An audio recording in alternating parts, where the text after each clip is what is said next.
Mga ka-chillax, welcome to my YouTube channel. So kung bago pa kayo sa YouTube channel, don't forget to like, comment, and subscribe. And don't forget to turn on your notification bell para palagi kayo updated sa ating mga vlogs. So ngayon, nagbabalik tayo ulit sa Electric Cyclery para mag-update dito sa dati kong di-review.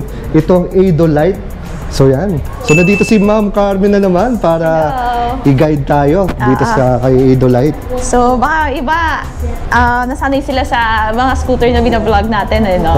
So ito talaga yung kung saan na uso ang unang electric bike. Isa sa mga pedal assist, saka throttle na e-bikes. Yan yung mga original, Ma'am, no? Bago pa nagkaroon ng mga electric scooter type, so, no? So ito yung mga bagong nauso.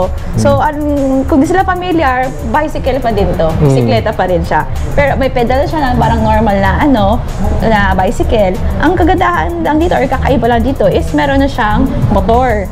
So yung motor niya nasa likod.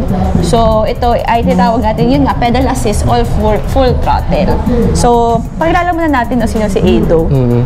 So si Eido kasi, ito pala siya, Eido or Adeche Oasis, ADO. So yung ADO kasi, tinatawag natin silang next generation e-bike. So bakit? Kasi napaka-smart na niya. So meron siyang app connect. Wow! May GPS navigation siya. Tapos, yung speed niya is 35 kilometers per hour. Yung range niya abot ng 60 to 80 kilometers or 100 kilometers actually kung pure pedal assist ka lang. Tapos yun, may 1-year warranty tayo and wala siyang problem sa rain and shower. So, pero ang pinaka-favorite ko dito is sobrang gaan niya kasi 18 kilos lang siya. Wow, 18 kilos? 18 lang. So, kagaya ko, medyo payat lang na maliit, kayang-kaya ko siya buhatin. Yun, no? Kitang-kita nyo, ha? So, di ako mahirapan ka na rin kasi yung baka concern yung iba, e-bike mabigat sa babae, ganon. So, hindi naman kasi kaya siya buhatin. Ayun. So, ganda rin yung color, di ba? Blue. Ayun. Tapos, pakita natin yung display. Yung display, ganda ng display. So, medyo tinalian lang namin, pero anyway, yung display niya is full color display na. So, kunwari, ayan, pag in-off ko, nakalagay ADO yung brand. So, pag in-on natin, makikita natin na full color display na nga siya. Tapos, ang makikita dito is yung 5 levels of pedal assist. So, pwede ko siya taasin hanggang level 5. Tapos, may odometer, trip per kilometer. Tapos, meron siyang average kilometers per hour. And then, lalabas na rin dito yung battery bar mo. Tsaka, yung, actually, may voltmeter din to. Na pwede natin ipalabas din. So, hindi lang siya nakalabas right now. Ayun. Tapos, yung, syempre, yung speed, yung tinatakbo mo. Tapos, yun nga, may Bluetooth siya. May brake din na naka-indicate. Ayun, tapos may navigation din dito. Ayun, tapos kapag may maintenance, lumalabas din siya. Kompleto, no? So, maganda na siya compared dun sa mga ibang pedal assist or throttle e-bike na nakikita natin ngayon. Tapos, yun, na-adjust to. Kasi design siya for European height eh. For European market siya. So, kaya pwede siyang pataasin para kung matangkad ka. Pwede rin mababa kung babae.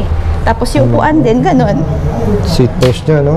Quick release din. Tapos, adjustable din. Ayan, pwede siyang taasan, ganun. Tapos, ito yung battery ha. Nandito sa loob yung battery.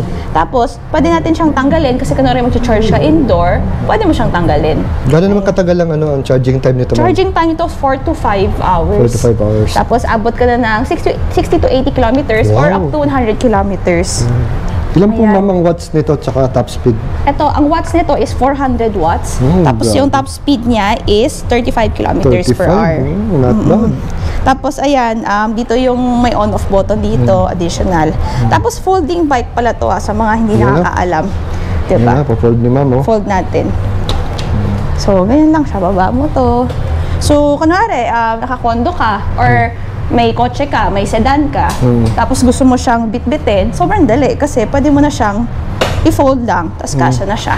Oops, di pala nakasecure. Nakalock. Ayan. Yun, no? Yan lang. Ang maganda kasi dyan, Ma'am, no? Hindi lang siya maliit, magaan pa. Magaan. Kaya nga siya Eido Light eh. Oo, kaya siya light. Yan, diba? No? Ganyan lang. Ganyan lang siya. Okay na. Yun. Diba? Tapos ang isa pang special feature nito, Ma'am, no, yung kanyang belt. Diba ito ay Ito pakita na sa nakasabit. So, Ayun, naka-belt drive siya. Belt drive ang tawag dito, ma'am, belt drive. Belt drive. Kasi belt ang ginamit, no? Oo, yung parang sa mga normally sa motor. So, sa motor, no? So, mas matibay siya and maintenance free. Maintenance free. So, dahil belt drive siya, single speed lang siya. Pero ang kagandahan doon is kaya siya may throttle function, e-bike siya. So, kung sa regular na bike, nag-shift ka para kung paakyat ka o pababa para mas gumaan, dito magta-throttle ka para gumaan yung jack mo. Yun. Or kung gusto mo mag-throttle ka na lang, ay pumadjack, di ba? Pwede naman din. So may dalawa kasi tayong design for the ADO. Meron tayong hindi naka-suspension, tapos itong finode natin dito naka-suspension. Yun. So ngayon kasi ito yung price niya. So yung ADO Air 20 Lite, 46,990. Tapos meron din tayong naka-torque sensor na 59,990. Yeah. Same lang naman sila ng specs. Yung ano lang, cadence naka-torque lang yung difference. Yun ang pagkakaiba nilang dalawa. Pero ang pinaka-bestseller natin si ano talaga, si cadence. Si cadence. Kasi mas feel mo yung padjack niya. Yung tawag dito, yung assist niya sa'yo. Si torque naman maganda para sa mas, kung gusto mo, mas feel mo yung pagpapadjack mo. Pagpapadjack Kasi yung- susundan ka niya. Ito naman, mas tinutulungan ka niya. So depende yun sa style ng tao eh. Yun. At least meron silang options, ma'am, no? Kung will they go for torque or for cadence sensor. Oo. Yun. Saka yun nga, sa lahat ngayon ng mga ano natin, mga lumabas na e-bike, si ADO talaga, itong Air 20 na to, yung pinakatatawag nga nating next generation na. Tsaka yung mga components na ginamit niya is talagang next generation na, hindi na yung kung ano yung nakita natin ngayon sa mga e-bike. So yun yung kagandahan niya. So lalagay din natin, ma'am, kasi alam ko pinahiram mo na ako nitong ADO eh. Meron ako review nito, which is na talagang na-drive ko, napadrive ko rin yung mga kamag-anak ko niyan. Yun, di ba? Tapos, yun lang naman basically. So ma'am, pagdating naman ma'am sa mga warranty nito, ma'am, itong ADO. So ADO natin, 1 year pa rin na warranty, electrical warranty. So kasama dyan lahat ng mga wirings, motor, battery, kasama na yung lahat. Ayun.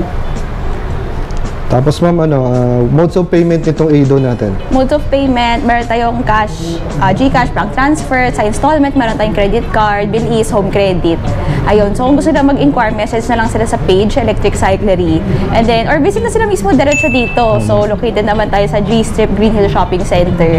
Open tayo every day from 10 a.m. to 7 p.m. kahit Sunday. Tapos pwede sila mag-test ride dito sa labas, paikot-ikot. Okay naman yan. So again ma'am, maraming salamat. Thank you. Thank you.